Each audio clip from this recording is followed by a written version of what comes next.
चौधरी तन्विक पहलवान का पूरा जीवन जरूरतमंदों की सहायता के लिए समर्पित हुआ था। जब उनका अंतिम समय नजदीक आया तो उन्होंने अपने बेटे को पास बुलाया। बेटा पास आ गया तो उन्होंने उससे कहा, देखो बेटा, मैंने अपना सारा जीवन दुनिया को शिक्षा देने में गुजार दिया।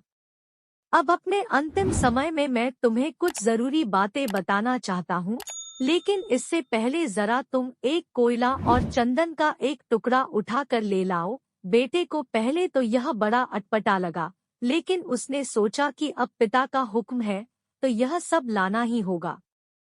उसने रसोई घर से कोयले का एक टुकड़ा उठाया। संयोग से घर में चंदन की एक छोटी लकड़ी भी मिल गई। वह दोनों को लेकर अपने पिता के पास पहुंच गया।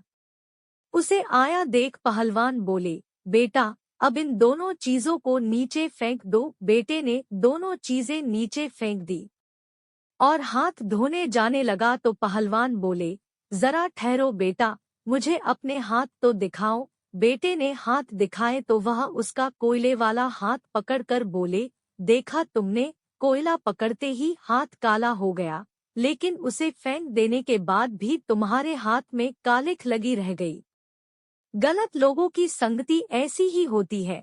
उनके साथ रहने पर भी दुख होता है और उनके न रहने पर भी जीवन भर के लिए बदनामी साथ लग जाती है। दूसरी ओर सज्जनों का संग इस चंदन की लकड़ी की तरह है, जो साथ रहते हैं तो दुनिया भर का ज्ञान मिलता है और उनका साथ छूटने पर भी उनके विचारों की महक जीवन भर बनी रहती है।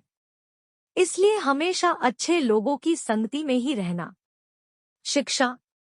आप स्वयं विचार करें, जीवन हमारा तो सज्जन दुर्जन संग का निर्णय भी हमारा ही हो। सदैव प्रसन्न रहिए। जो प्राप्त है वो पर्याप्त है।